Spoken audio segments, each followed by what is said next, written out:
sit back and you join as we continue the proceedings for this morning.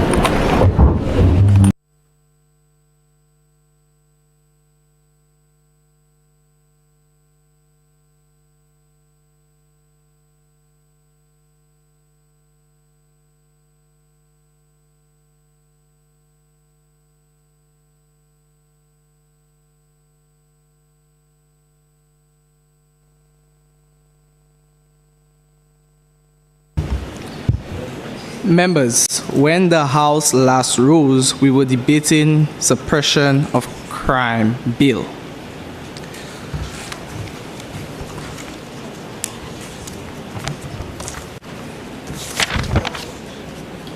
Member for Miku North, Leader of Opposition.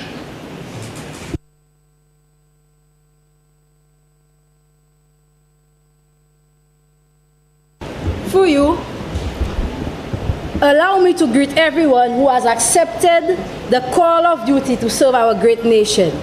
Special greetings to the beautiful and courageous people of Miku North. I proudly stand here to represent the people of Miku North. Façade soleil levé, facing sunrise. Is it not said from biblical times that the wise men came from the east? Well, in my case, the wise woman. Nous ka vivre à Lyon, nous ka faire bien agricole, nous ka faire bien sport. Ou sa western ville Castries et puis tante boua ka parler qu'il te vivant. We have done exemplary well in living in peace with minimal criminal activity. Mamai Miku have contributed significantly to the agriculture and sporting sector of this great nation. Most importantly, we have remained true to identity that has kept us resilient. Now, I've brought up this point to say something. I've heard a lot about empowering the police and the bill is supposed to do X, Y, and Z. What about our people? What I have not heard is the crucial problem. Where the problem really lies is in the fact that there are not sufficient programs to continue the spirit of Kunme that once kept our ancestors together. Yes, Prime Minister, Mr. Speaker, I would like to say I agree with the Prime Minister. I refuse to stand here and oppose for opposing's sake. I caution my team not to do so. But I would agree with the bill if our police act was lacking. To say that we are for crime, or if we don't agree with the bill, we are for crime, it is not so, because we have a police act that has made these allocations. So are we saying that the police act is lacking? The suppression of escalated crime. Before I proceed to the matters at hand, Vive la Rose, I want to take this opportunity to sympathize with the family of Patrick Bernardine, Mr. Gillo. He was a cultural icon, and I just want to sympathize with them. Now we're moving to the matters at hand. The suppression of escalated crime bill of 2023, which aims to address serious concerns in our paradise St. Lucia. While its intentions are commendable, I strongly believe we can enhance these legislations to better serve citizens and protect our vital industry. I will go on to express in a few areas I believe need strengthening. Excessive police powers. The bill grants broad powers to the police without sufficient oversight, potentially infringing on civil liberties and human rights.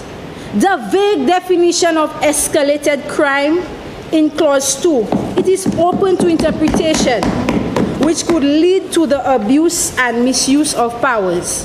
The definition is broad and subjective, particularly phrases like substantial death or widespread fear and panic.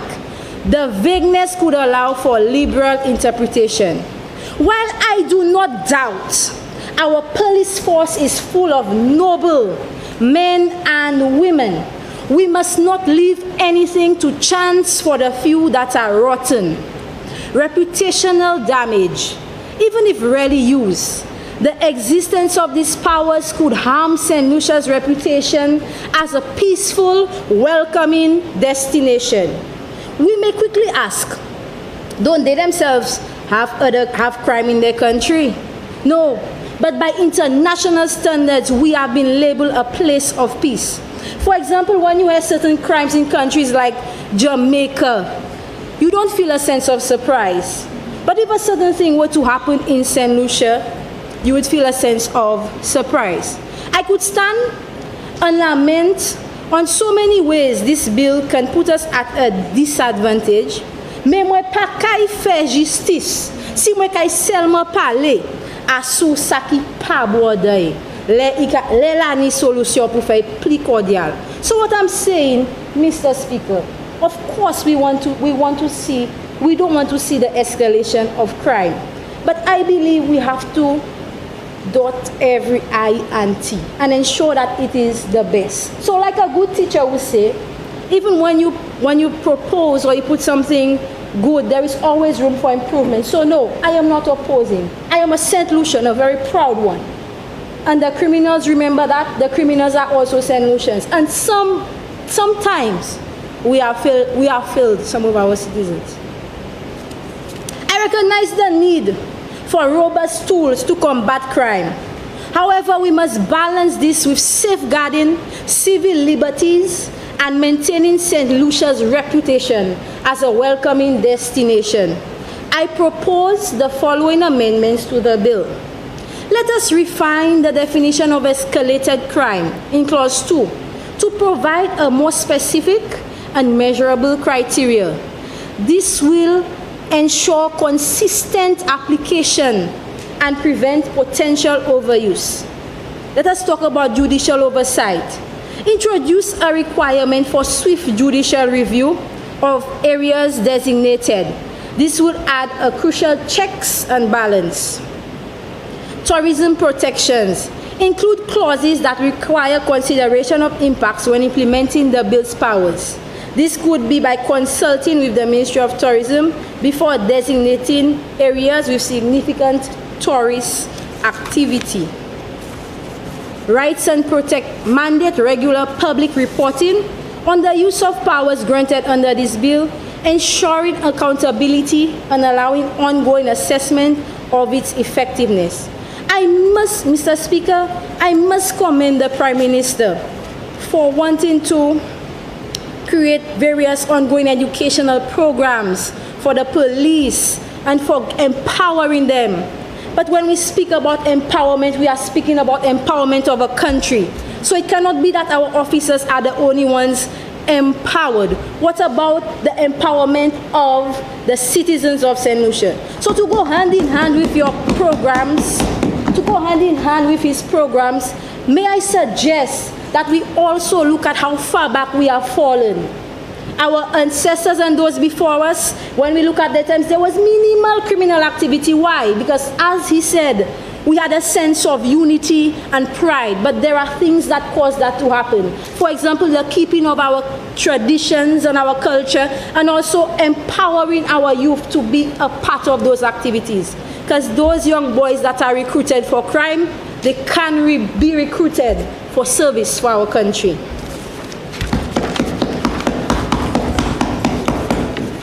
The amendments I suggest, though very small, would strengthen the bill by enhancing its precision, accountability, and balance. They would ensure that we are not only effectively combating crime, but do so in a manner that upholds our values, protect our economic interests, and maintains public trust. Let nous ka fè loi, c'est by tout Saint-Lucien. Let us continue to be fair, vigilant, and resilient. Mr. Speaker, as I am about to take a close, the fact that we are on opposite sides in truth doesn't mean that we just have to fight. This is not the way it should be done. I want to task my colleagues to represent the people with utmost grace and respect, and don't necessarily mimic what you see happening before you. You have a mind of your own, and it is our duty, we owe it to ourselves to do better. I thank you.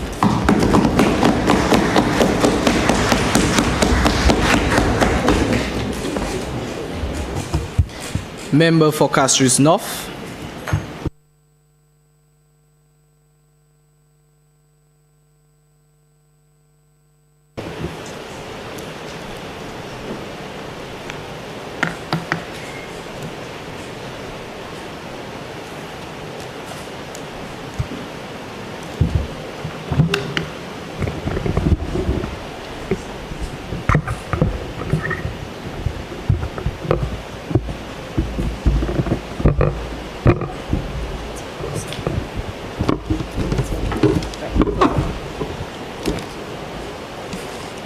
Honorable Ministers, Mr. Speaker, viewers and listeners, good morning. As we gather in the hallowed walls of parliamentary discourse, it is with a blend of solemnity and a dash of levity that I rise to address the august assembly on a matter of utmost importance, the newly minted legislative gem entitled the suppression of escalated crime. As the Minister for Education and Sustainable Development, it is my privilege and duty to offer insight and extract the most pertinent and relevant ramifications of this bill on the education sector and, by extension, our beloved St. Lucia, while of course extending a commendatory nod to the Honorable Minister for National Security for spearheading this noble initiative.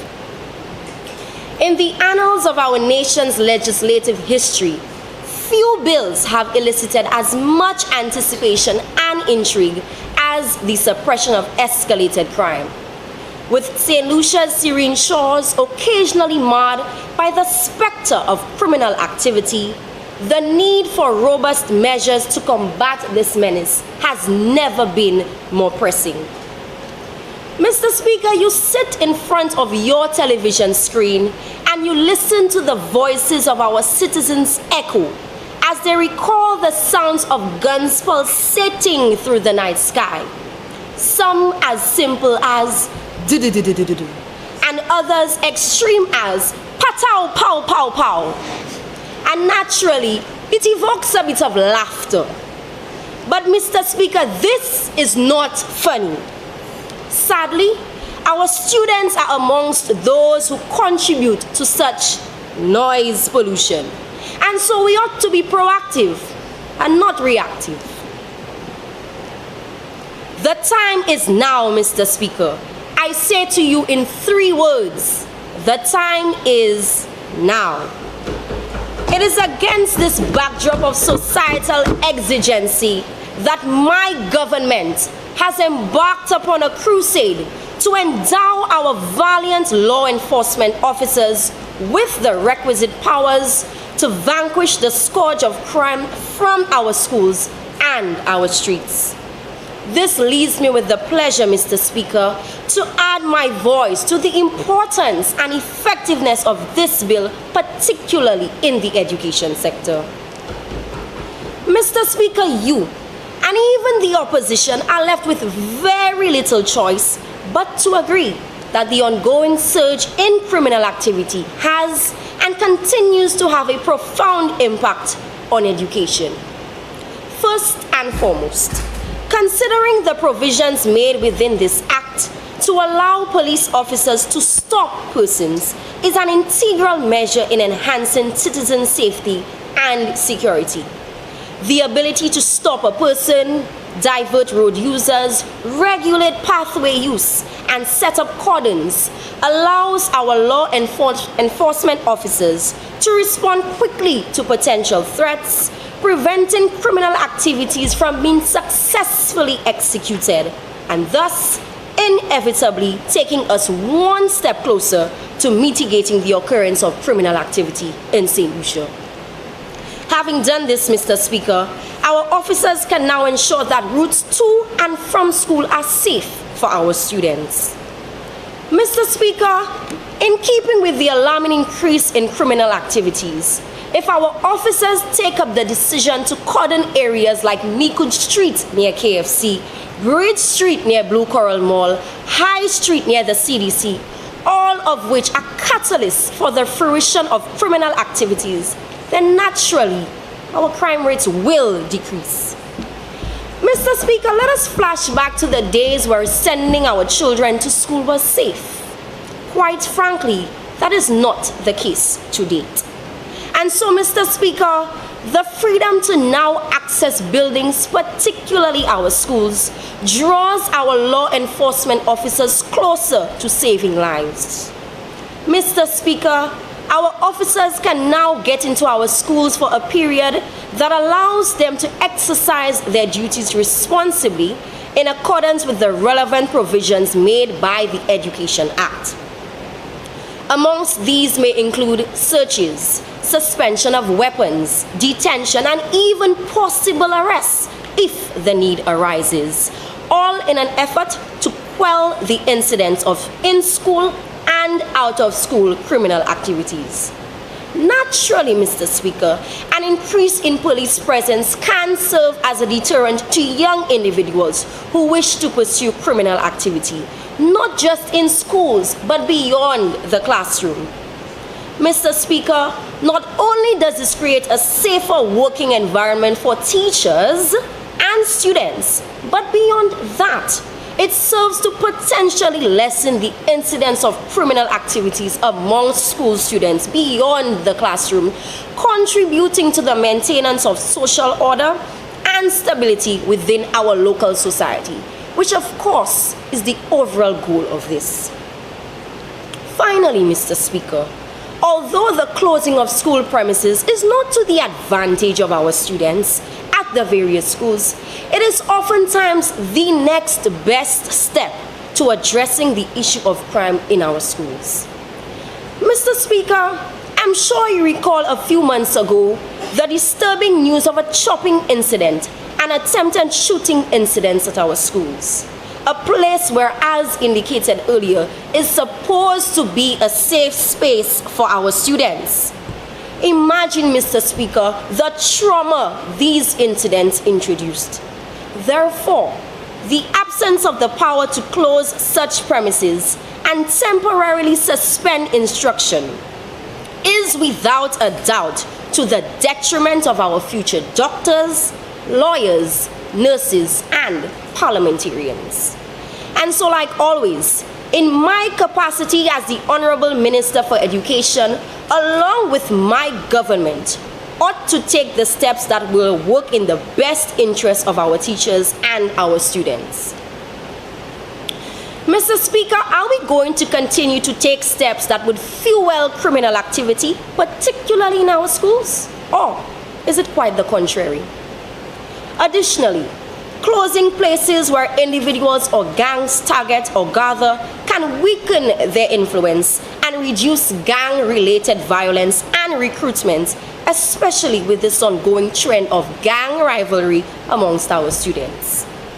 Therefore, the ability to shut down premises quickly can act as a deterrent, discouraging individuals from engaging in criminal activities within those areas.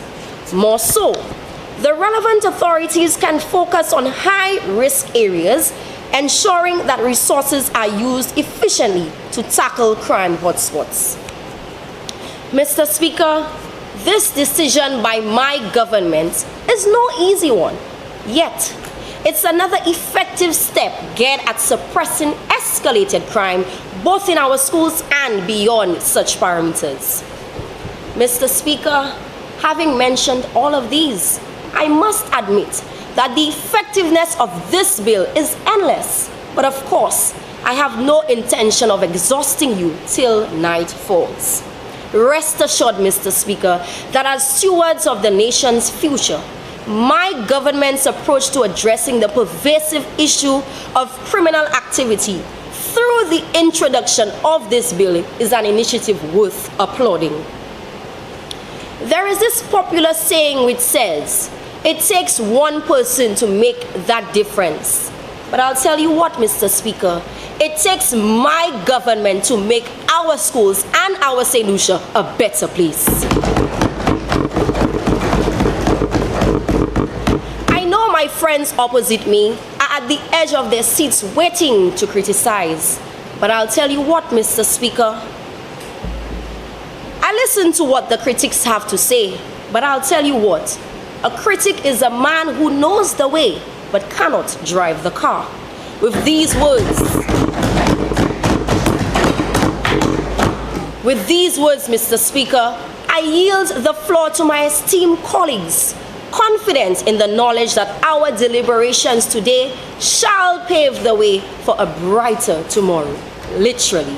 Thank you, Mr. Speaker.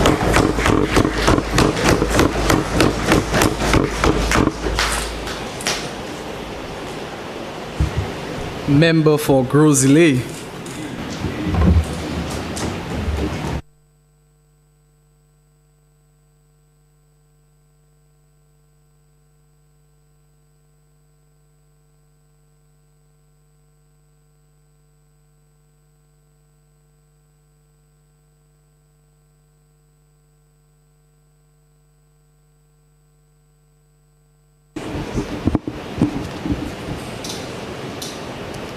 Mr. Speaker, it is my humble honor to stand in front of you in this honorable house, as well as in front of my fellow St. Lucians. As the Minister for Tourism, Arts and Culture, I stand here today to remind everyone of a fact, that our tropical paradise, St. Lucia, is simply beautiful. From our vibrant cultural background to our resilient people, beauty is etched within every aspect of our society. Therefore, it would be negligent of me and anyone in this house to not stand in support of a bill meant to preserve and protect the beauty of our island. Mr. Speaker, I would like to express my firm support of this bill as the first step in a move towards a better and safer St. Lucia. It is no secret that tourism is our main economic sector, contributing to approximately 65% of our GDP. And it is the natural beauty of St. Lucia which continues to attract visitors from far and wide. In fact, according to the Central Statistics Office of St. Lucia, visitor arrivals in 2023 stood at a whopping 1,036,066 arrivals, a 70.37% increase from 2022. Which stood at 729,063 arrivals. 36.75% of these arrivals account for stayover visitors, which benefits many of our economic sectors. Furthermore, in the year of 2024, the number of stayover visitors increased by a further 14%, soaring even to pre-pandemic levels. Mr. Speaker, it would be detrimental to our society if visitors were discouraged from coming to St. Lucia due to high levels of crime. We have seen it in our fellow Caribbean nations, where travel advisories urge to either reconsider or simply do not travel. Now, Mr. Speaker, the leader of the opposition mentioned that St. Lucia is seen as a place of peace. However, several travel advisories have already placed warnings on travel to St. Lucia. Mr. Speaker, if crime rates continue to escalate, we as a people may be in serious danger. Tourism serves to create jobs for many St. Lucians, with 15,000 employed directly and an estimated 55,000 employed indirectly, according to the president of the SLHCA in 2021, a number which I'm sure has increased tremendously since then. Mr. Speaker, to bring this bill into context, let me take you back to 2023, when unfortunately the beautiful constituency of Vieux Fort saw a surge in crime. Vieux Fort is home to the Uwanora International Airport, where the majority of our visitors arrive. I want to make it clear that this is not an attack on Vieux Fort. Rather, I would like to make a document of the House, page 14 of the Royal St. Lucia Police Force Island-wide Crime Brief from January to November 2023.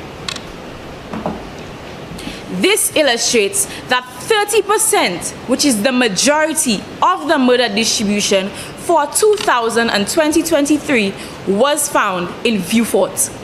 Mr. Speaker, crime anywhere is a concern, but letting crime run rampant next to our one and only international airport is a recipe for disaster. But I want to reiterate that this is not solely a Vieux Fort issue.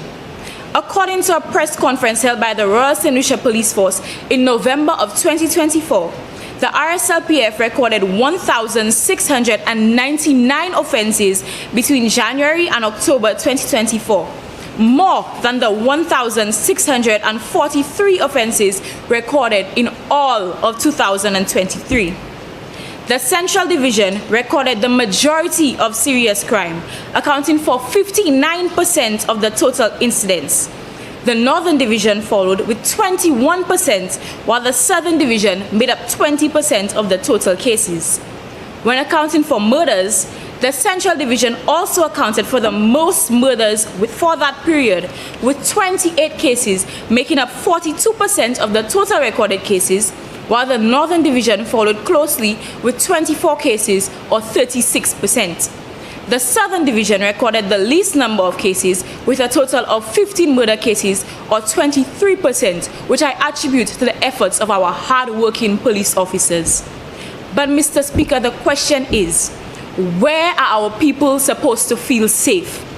We must take action to ensure the safety of our citizens first and foremost, as well as incoming visitors. Visitors deserve to relax and immerse themselves in our rich St. Lucian culture. We promise an ideal experience, and we cannot allow that to be obstructed by a state of constant fear and hypervigilance due to persistent threats within the society. I'd like to make special mention of my constituency of Grosile, Mr. Speaker, home of the highly acclaimed Friday night street party. Now, I don't know about you, Mr. Speaker, or the rest of my colleagues, but escalated crime does not put me in the mood to party in the streets, and the same goes for my constituents. It really broke my heart to see that Grosile, which accounted for 9% of the murder distribution according to the crime brief from January to November 2023, now accounted for 36% in 2024. We also recorded a record number of narcotic offenses island-wide. Crime is a disease, Mr. Speaker, and it is infecting every area of St. Lucia and rotting our country from the inside out.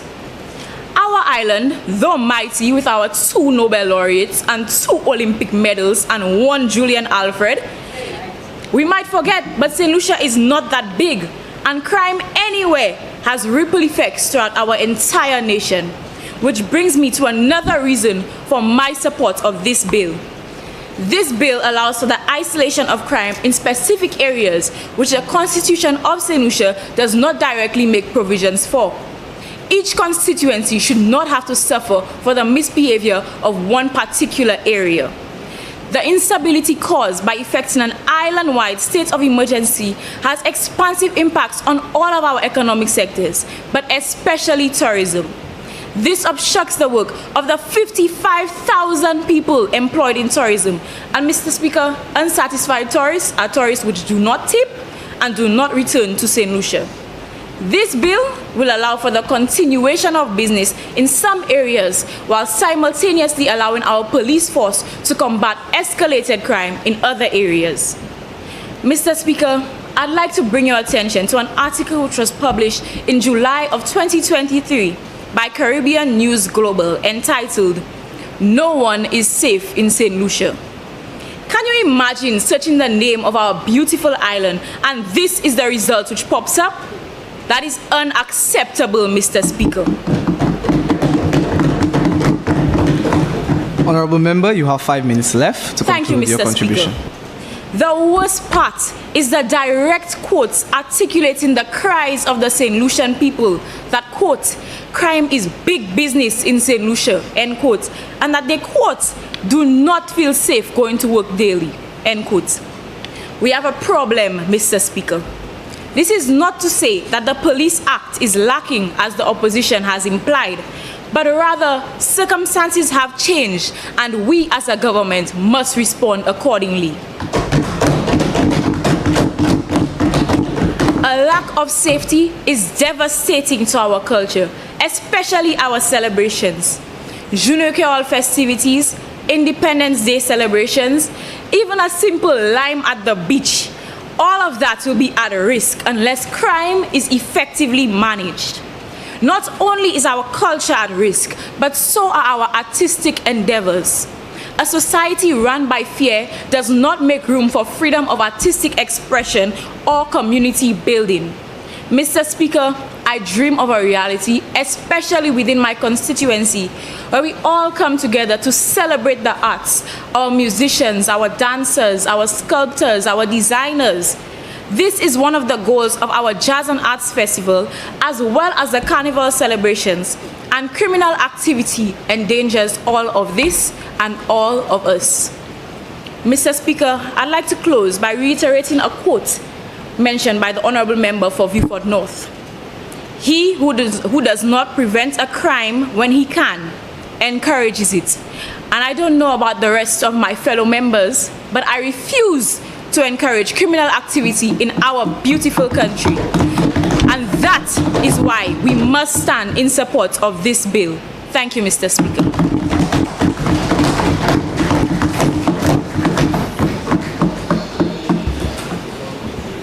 Member for Ancillary Canneries.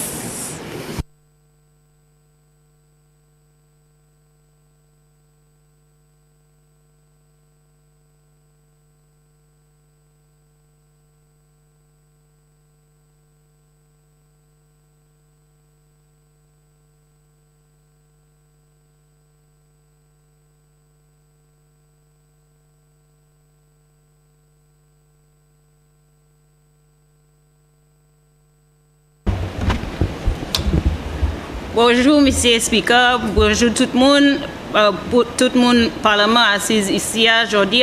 Tout l'autre monde qui vient pour écouter ça nous qui discuter à chambre ici là. Et puis tous les autres monde qui a regardé et bien qui écouté au lieu cette ici. Merci à pile. Pleasant good day to my esteemed colleagues and to all who are giving a listening ear. Monsieur Speaker, sell by. Monte me bagay fish fry sa la o ile te ka swing Sorry, Mr. Speaker, allow me to continue in English. Tell me, didn't people enjoy the seafood fiesta in Ansari back when it was a hit? If I lie, say I lie. In Jackmel, if one of your season's events was not hosted at Chili's, you wasn't in the sauce. In Canneries, the court never had space to accommodate the crowds. Those in the north love to say, if it passed Kalisak, that's the south and that's too far for me to go. But come Friday in Ansari, Wednesday in Jackmel, and weekends in Canneries, they found a way and they found a will. Though over time, these all sort of lost their steam. The commercial decline for only one of these spaces can somewhat be attributed to criminal activity. So out of these three examples, we have one with which we can make some sort of correlation between its decline and violence. Stay with me, Mr. Speaker. Clause 4, subclause A in the bill states that the purpose of the bill is to establish a framework to protect the public order, public safety, and the economic stability of St. Lucia. But then the bill goes on to address in no way, Mr. Speaker, how increasing the force's capacity to suppress escalated crime leads to protecting the economic stability of St. Lucia. Are we to assume that the more power to the police comes greater economic stability on the island? When you say economic stability, are we referring to the collective economic security of all these little communities, or are we simply referring to the economic security of the pockets of those who have and still continue to have across St. Lucia?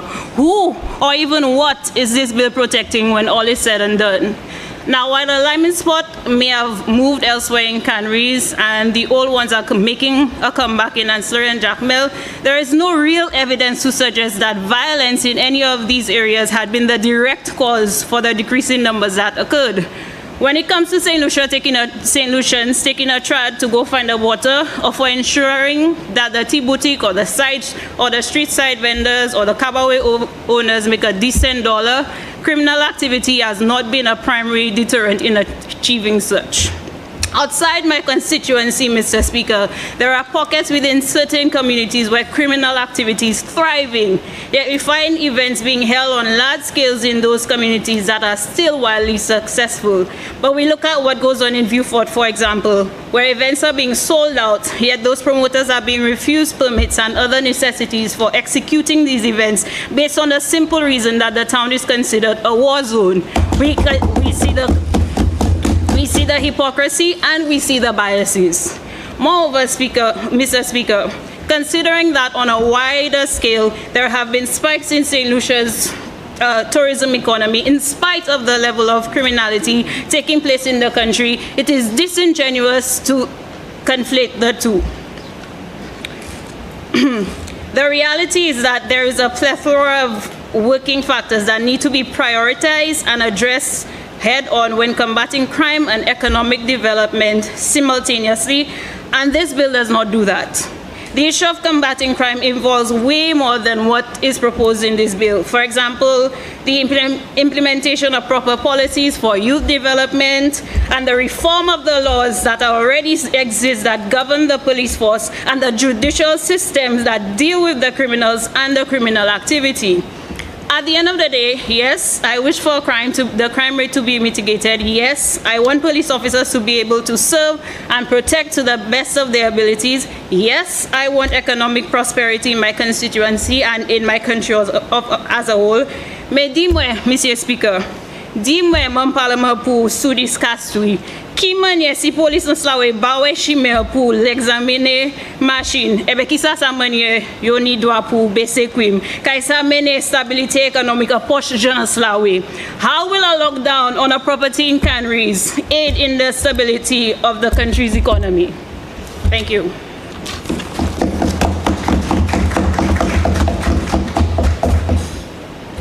Member for Micoud South.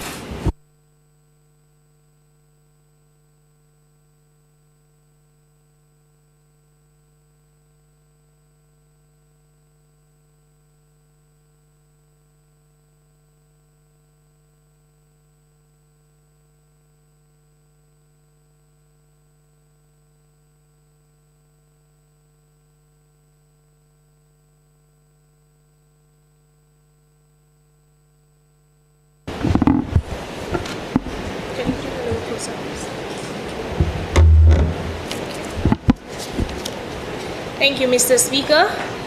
Fellow ministers, esteemed constituents of Micoud South, and viewers both here and online, good morning. It is a profound honor to represent the voices of my constituents as the Minister of External Affairs. Today, Mr. Speaker, we gather here because our nation, St. Lucia, our beautiful nation, St. Lucia, faces challenges, specifically enduring the harsh realities of crime. The enactment of this bill, the Suppression of Escalated Crime Police Powers 2023, embodies crucial measures to combat crime in our beloved country. Mr. Speaker, while my esteemed colleagues, both before and after me, have and will outline the substantial benefits of this legislation, I wish not to dwell on them further, as I trust you and our audience have and will comprehend its significance. Instead, I propose areas which require improvement to optimize this bill's impact for the benefit of my constituents and the entire nation of St. Lucia. To begin, it is essential to establish a clear understanding of the term escalated crime, as defined within the provisions of this bill.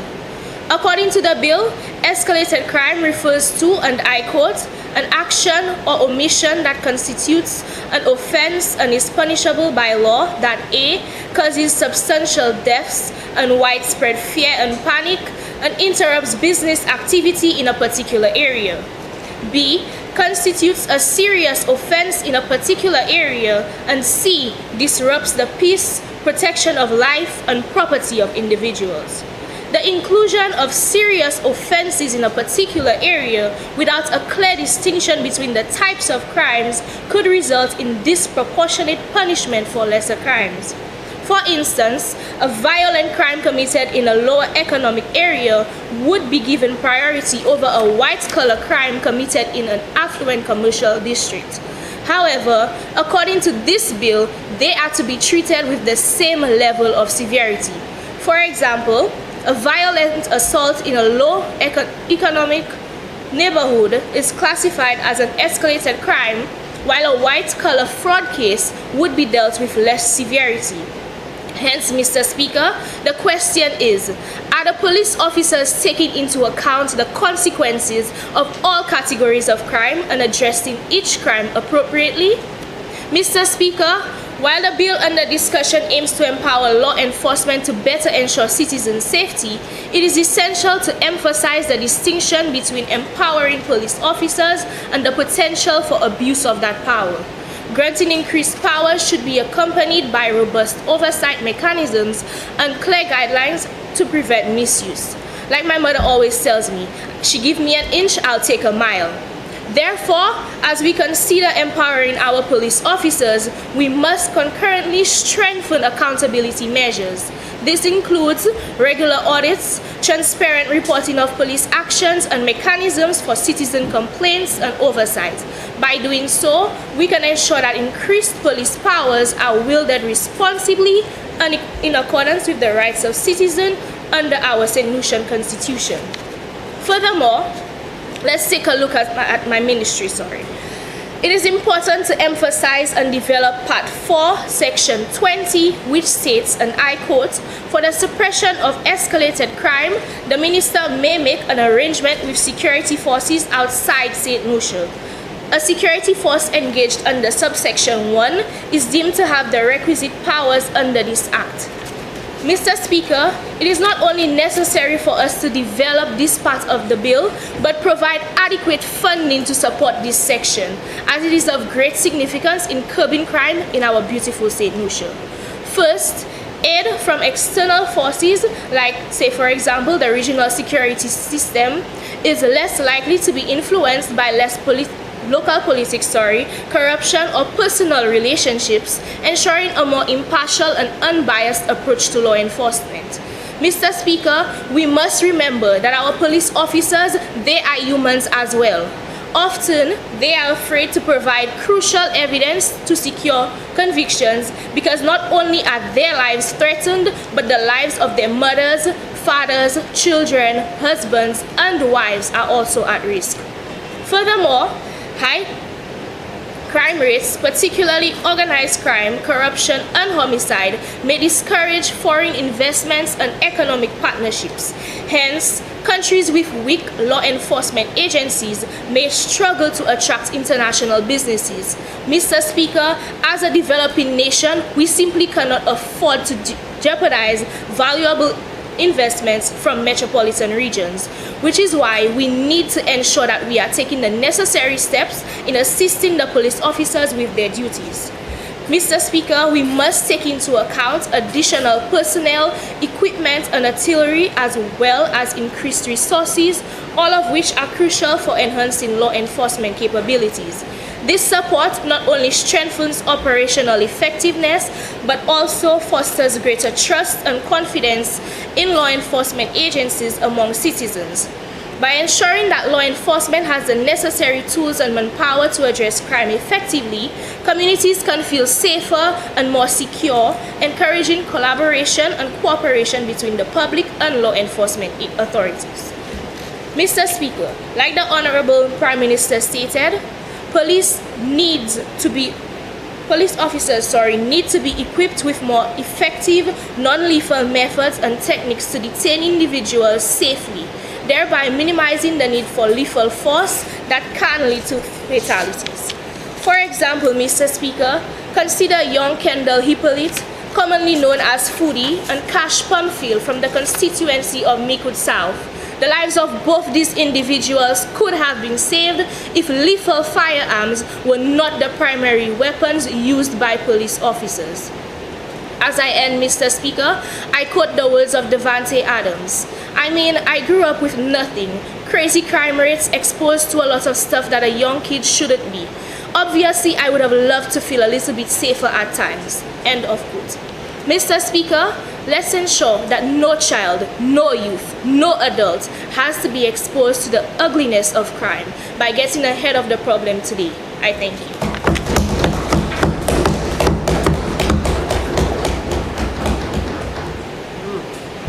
Member for Castro Central.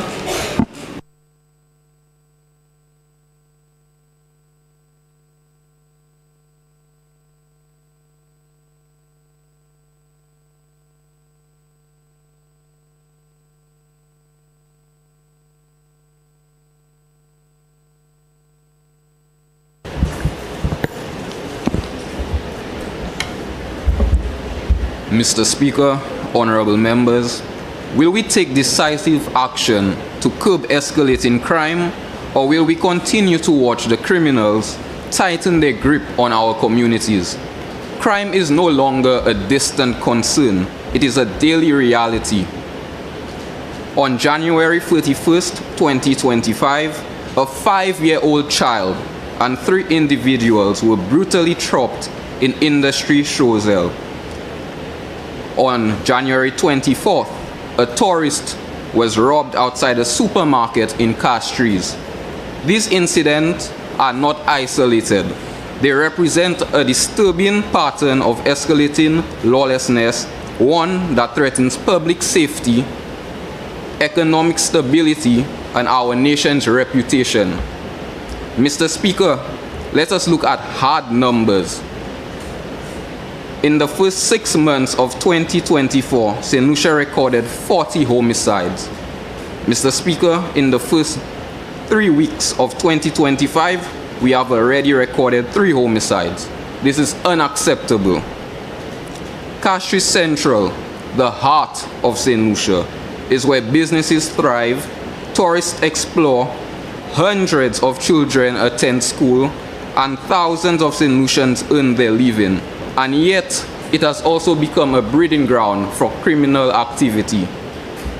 In the past few weeks alone, on January 22nd, January 27th, and January 28th, multiple robberies occurred in Castries. January 24th, a tourist had their chain snatched outside a supermarket in broad daylight. Young criminals are throwing stones at businesses.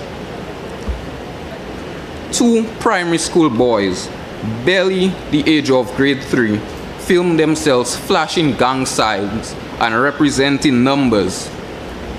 When will it be enough, Mr. Speaker? Crime is not just a safety issue, it is an economic threat. The opposition claims that this bill will harm the economy, but Mr. Speaker, it is crime that is destroying the economy. Criminals are getting bolder, openly mocking the law. Point of order, Mr. Speaker. The honourable member for Castries Central is misleading the House. The opposition never made it clear what he just said. We would like him to withdraw, please. Member for Castries Central, you heard the member. Okay, Mr. Speaker, I'll change my words.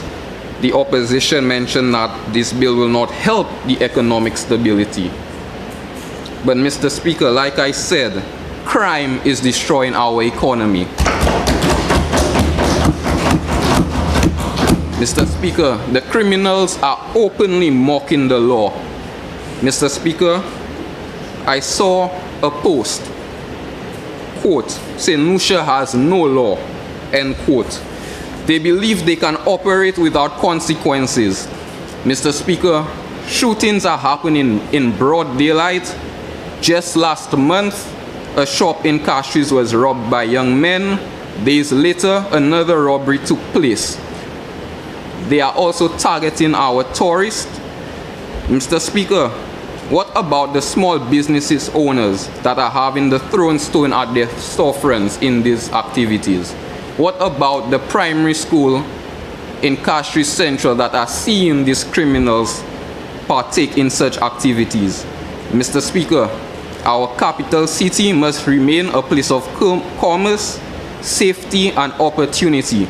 We cannot allow it to become a breeding ground for crimes, and unless we act now, criminals will roam free. Mr. Speaker, the opposition mentioned that the Police Act isn't it enough. Look at our Caribbean neighbors. Recently, they declared a state of emergency, shutting down the entire island. And they did so just before the carnival season. What message will that send to the world? Even if crime is concentrated in one area, the fact that the entire island had to be locked down shows that crime is out of control. Now imagine if we had to shut down St. Lucia.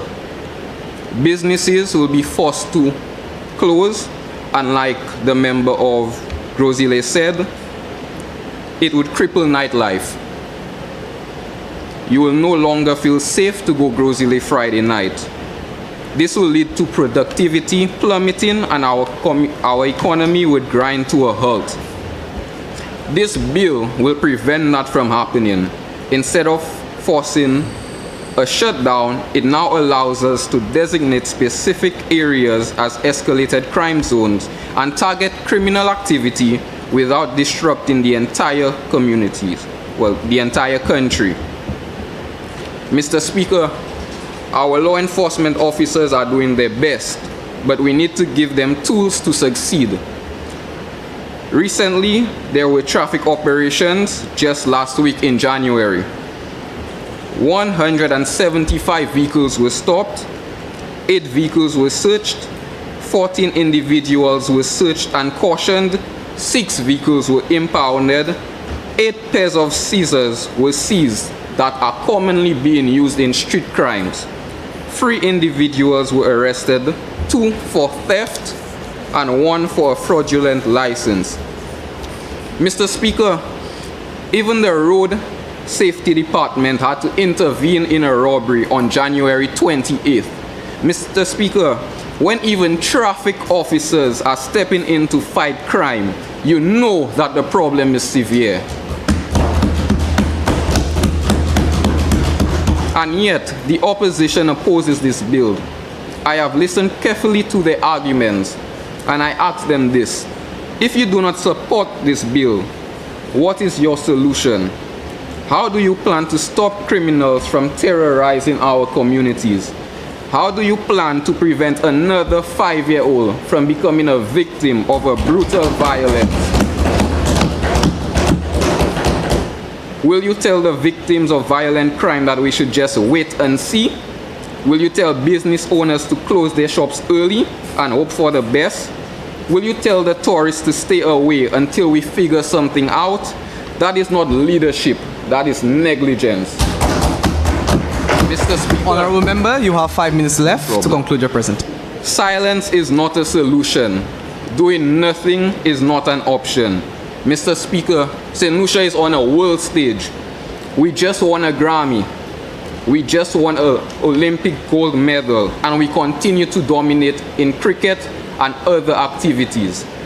The world is watching St. Lucia, but what will they see? Will they see a nation rising to its potential, or a country failing to protect its people? We have a choice today. We can pass this bill and take a stand against crime, or we can do nothing and let criminals dictate our future.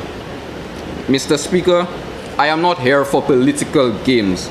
I am here because my people, the people of Castries Central, deserve safety and stability. This bill is our chance to deliver that, and so I urge this House. Rise above politics. Rise above fear, and let us put our St. Lucians first. Thank you.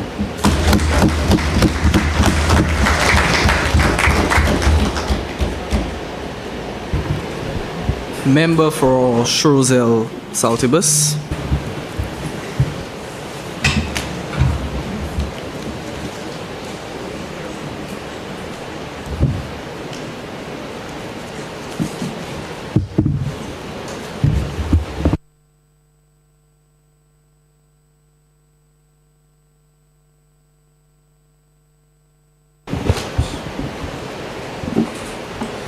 Mr. Speaker, today I'd like to paint a picture for you to describe our current situation on the battlefield in this ongoing warfare against crime.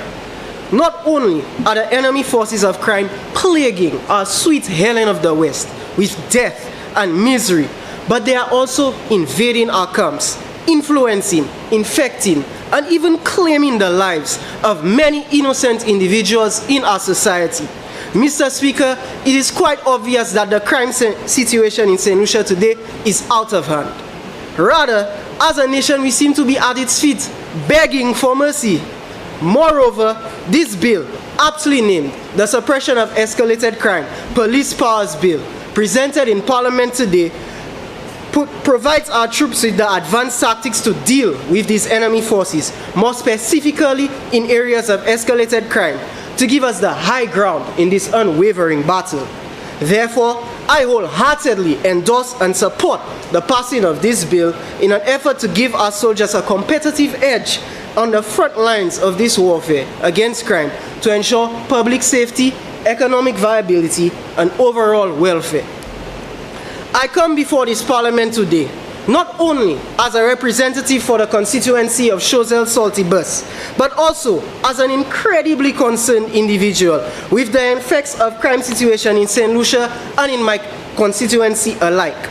Now, Mr. Speaker, you and everybody else here today may be thinking, but Choiseul does not fit the criteria for an escalated crime area. I mean, looking at the murder distribution per community in 2023, we only had 1% of the murders. Just for example, look at Mr. Bernard Joseph, brutally killed in Morgul Choiseul last year, trying to recover an old lady's bag from a robber. An honest, innocent man. Imagine being a victim to crime, trying to prevent another crime. Another example, an entire family hospitalized, including a 5-year-old child, due to a chopping in the past week in Industry Choiseul, like my honorable member said here. Is it not outrageous that the tranquil rural crawler in St. Lucia, called Choiseul, is also vulnerable to this madness? It is quite obvious that this cancer of crime has spread and taken root in my community, and unfortunately, its symptoms are beginning to surface. Furthermore, students from the constituency of Vieux-Fort, which have seen overwhelming levels of crime, make up a healthy amount of the population of my district's 2 secondary schools. Even though the students are young, the influence of gangs and violence from their environment is evident on them, and unfortunately, it's carried along with them along to the schools. In recent times, it is commonplace to see our youth being involved in such crime, especially with the feeling of power that representing a gang brings them.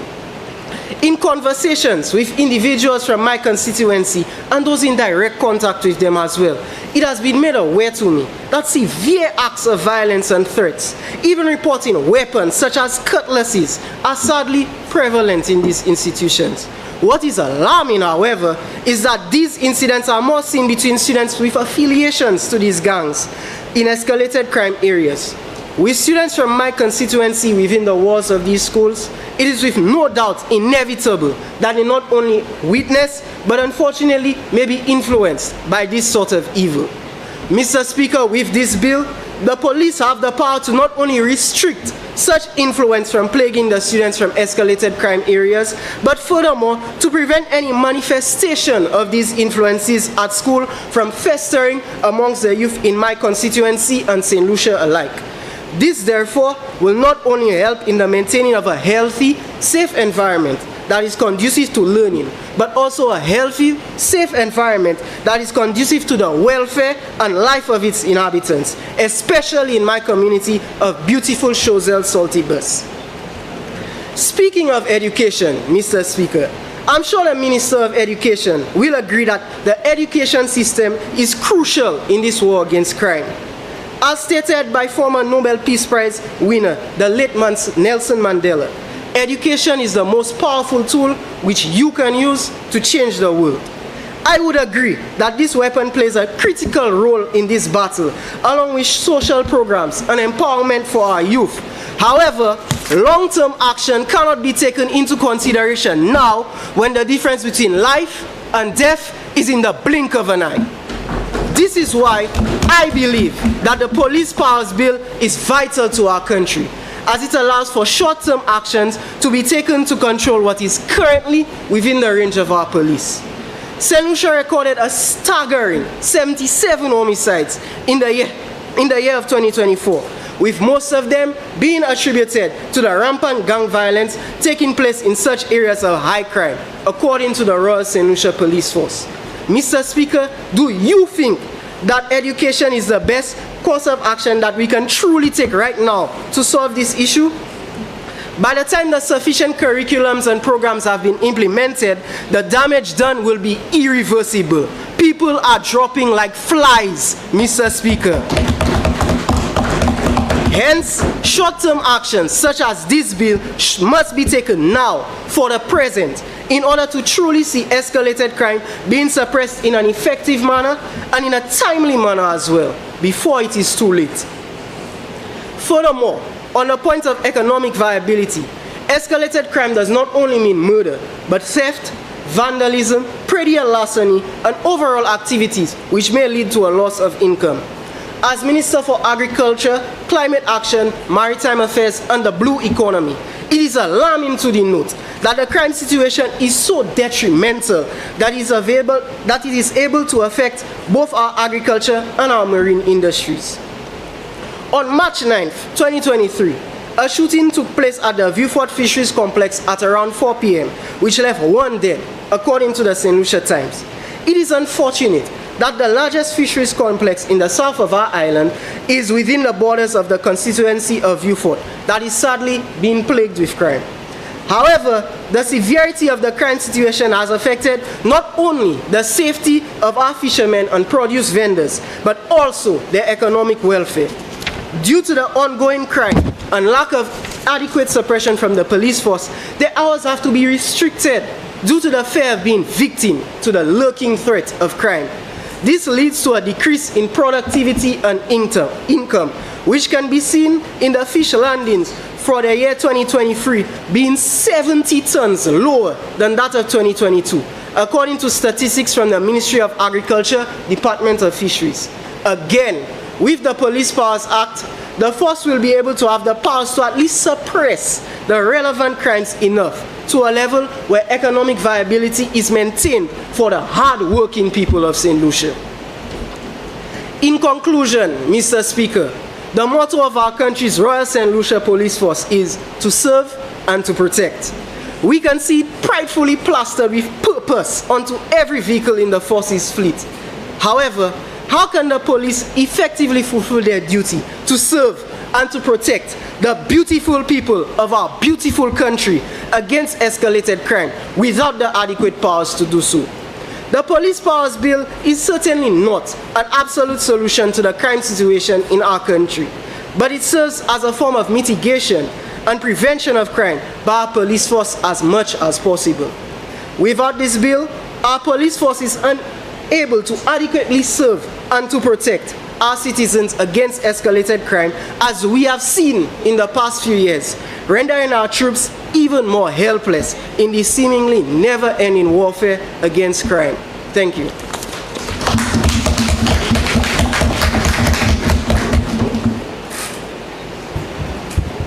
Member for Castries East.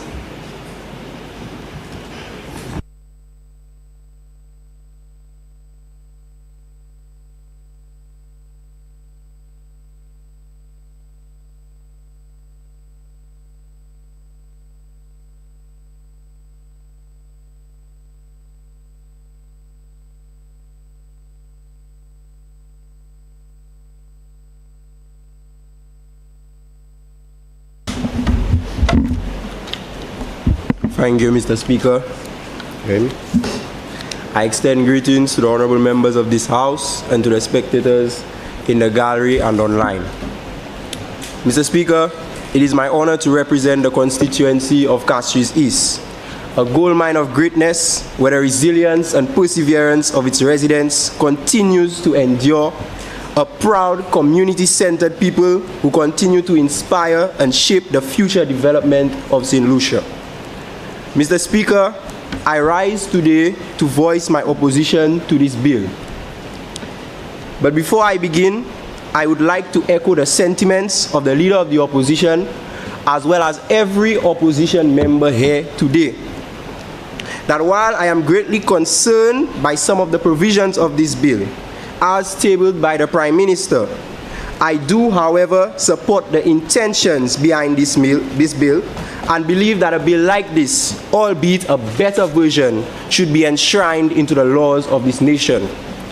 Mr. Speaker, you would note that when the Prime Minister stood here this morning, he asked for unity amongst the opposition and the members of the government in passing this legislation.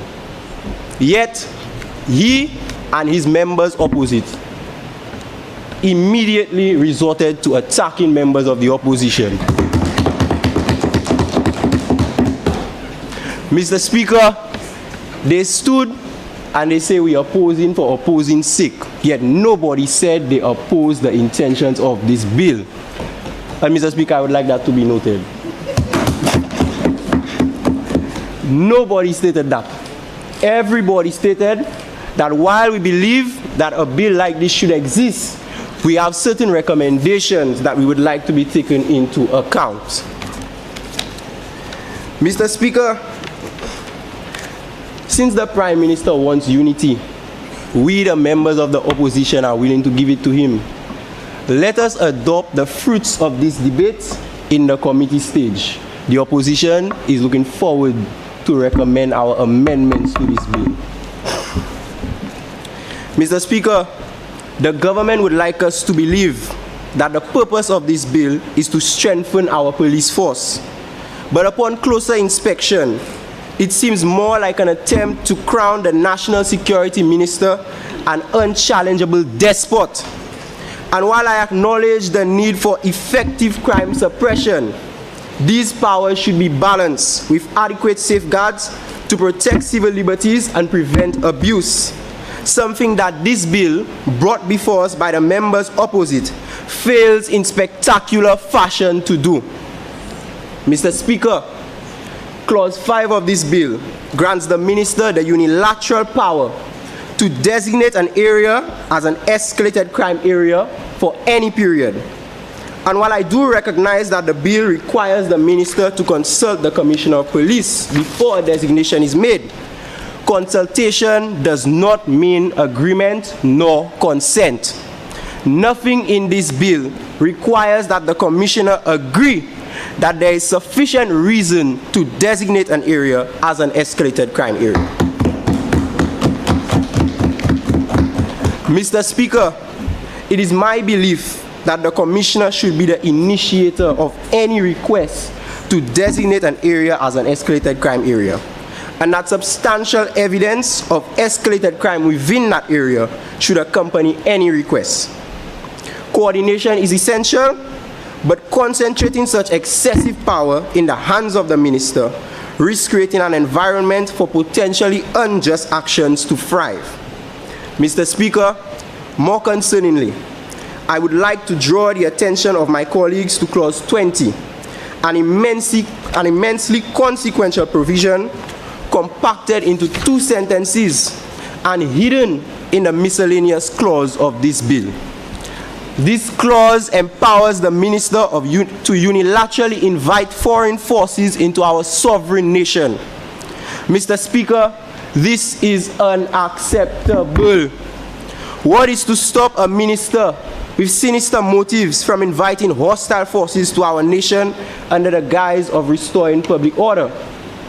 Mr. Speaker, external forces not familiar with our laws, customs, and the specific context of the areas they are deployed to will lead to the egregious mishandling of situations and violations of citizens' rights. Furthermore, the use of foreign security forces can result in the use of heavy-handed tactics that may escalate rather than suppress crime, defeating the very purpose of this bill. Mr. Speaker, the crux of the matter is that an invitation to deploy foreign security personnel on St. Lucian soil should not be a decision made by a single individual. Any arrangement with outside security forces should at the very least require parliamentary approval. And the details of such arrangements should be published in the Gazette to ensure its availability for public consumption. Moreover, the foreign forces engaged under this bill, alongside the Royal St. Lucia Police Force, will be bestowed with enhanced powers when deployed to areas designated as escalated crime areas. That being the case, it is my belief that they should be required under this bill to regularly furnish the Parliament with all pertinent information concerning the escalated crime area as well. Mr. Speaker, this bill goes even further in its sheer audacity and seeks to criminalize speech under Clause 18. Criminalizing speech under vague terms like abusive and calumnious can lead to arbitrary enforcement and disproportionately harsh penalties for actions that do not pose a physical threat to public safety. Harsh penalties for non-violent offenders will undermine public trust and lead to resistance rather than compliance. punishing non-violent offenses with such harsh penalties as prescribed by Clause 21 is not only unjust, but risks infringing on fundamental freedoms of expression.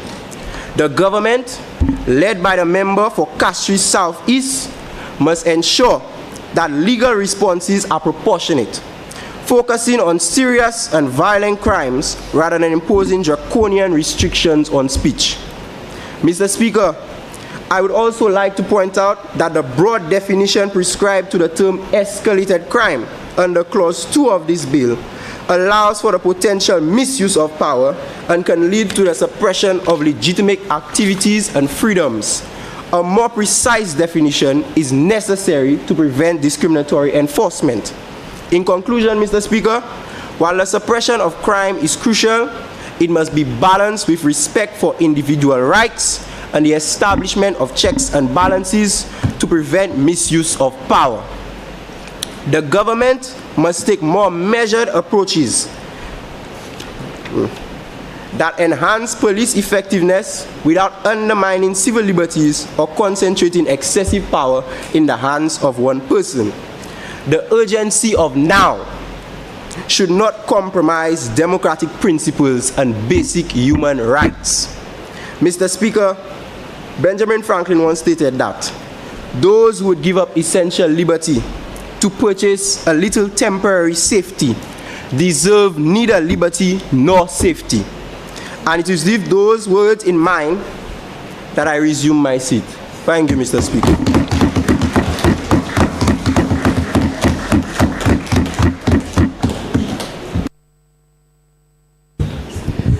Member for Vieux-Fort South.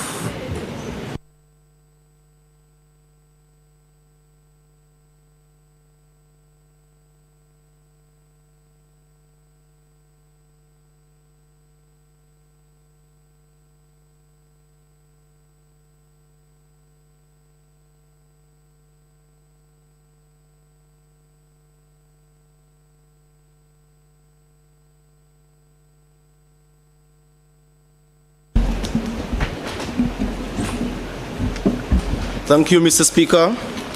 Indeed, it is an honor to stand in this august chamber and to represent the people of Vieux-Fort South. The bill being debated before this House, Mr. Speaker, is no doubt an important bill in securing the safety of its civilians in this nation. As the Member of Parliament for Vieux-Fort South, it would be hypocritical of me to not welcome such an action, especially as the representative of a constituency which witnessed a rapid upsurge in gang activity and gun violence. However, Mr. Speaker, there are still areas of this bill which is in need of amendment. Mr. Speaker, if I may draw attention to the interpretation section. Through you, Mr. Speaker, I question under what circumstance is an area considered an escalated crime area? Clause 10, Mr. Speaker, speaks to criminal offenses as opposed to a serious offense. Is this proportionate? I see this as an infringement of legal rights, Mr. Speaker. It is quite evident that this will affect small operating community businesses, also known as the tea boutique. Yokai Sufe, Mr. Speaker. Will the proprietor of the establishment be given the opportunity to be heard before the decision-making process? Mr. Speaker, all of those questions and concerns are that of my constituents. What about the impact it will have on the integrity and financial standings of those businesses located in that area, Mr. Speaker? All of those things supposed to be taken into consideration before granting excessive powers to police officers. Decision-making relating to something of a subjective nature has never been placed in the hands of a police officer, Mr. Speaker. Never before. Clause 11, Mr. Speaker. Under what circumstance will a police officer make such a decision as to whether a business will remain closed for a day or more? What are some of the programs which will be introduced under the Ministry of Equity, Social Justice and Empowerment, Mr. Speaker, to better serve the civilians? Mr. Speaker, the need for prompt action by mentioned ministry is needed to be better mitigated activities of crime and such nature. If I may suggest that the beginning from grassroots at schools and injected into the community to bring about change for the better. Mr. Speaker, what sense does it make for a student to learn one thing and practice another? Morality is a mutual thing where you practice what you preach.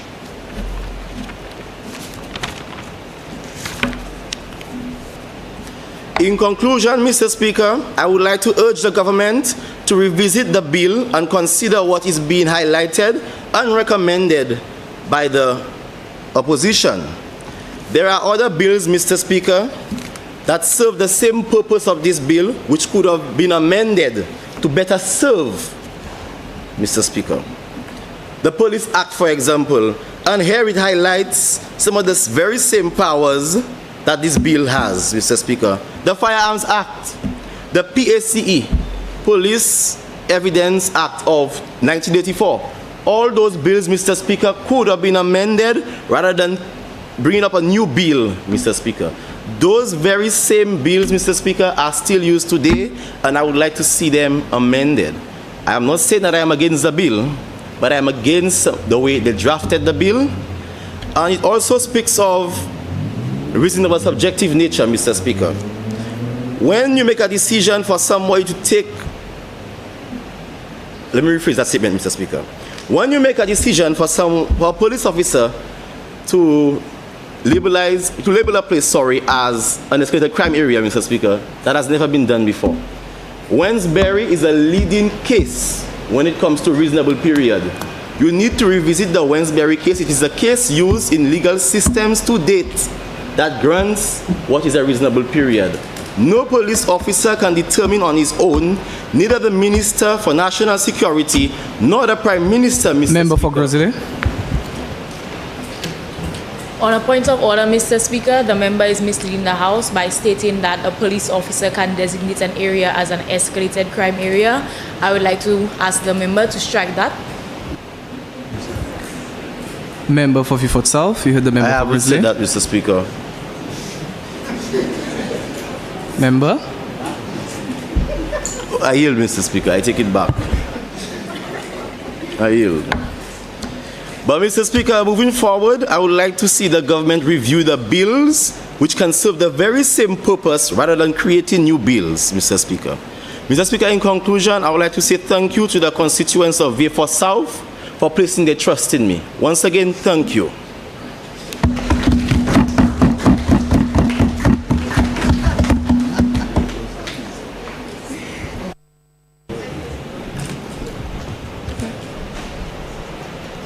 Mr. Speaker, I move the motion that this House breaks for lunch for 50 minutes.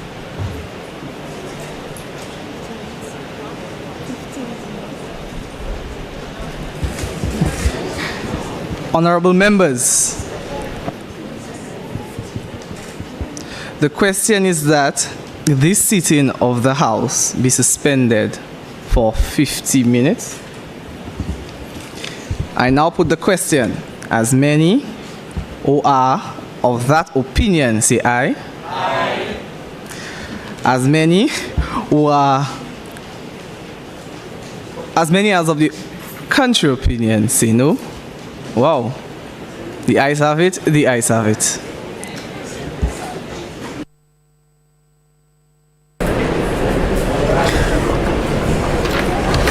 Ladies and gentlemen, that was the first part of the first sitting of Youth Parliament 2025.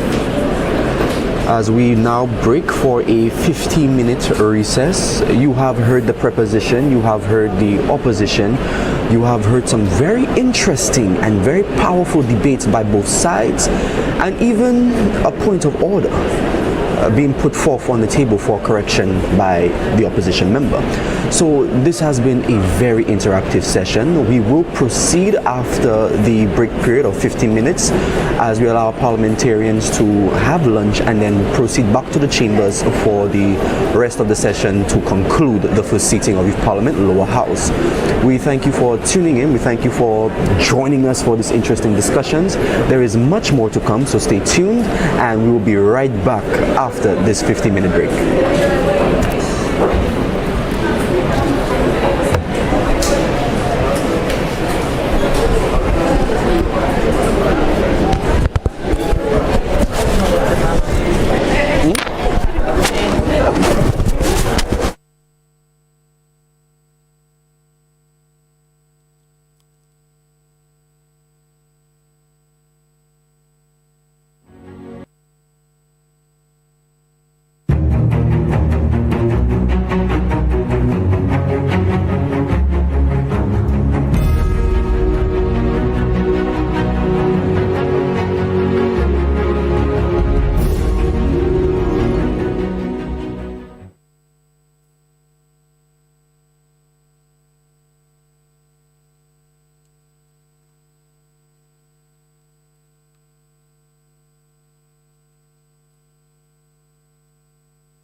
In some of the shortages we have in country. You spoke specifically about construction engineering.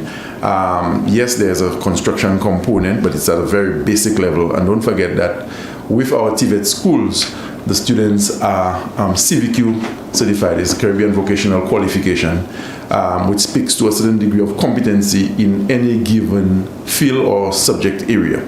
The advantage of having this piece of qualification is that, quite apart from saying to an employer locally, look, I have attained a certain level of skills in a particular area, the CVQ also exempts a graduate of one of our TVET institutes from needing a work permit if they were to take up employment in any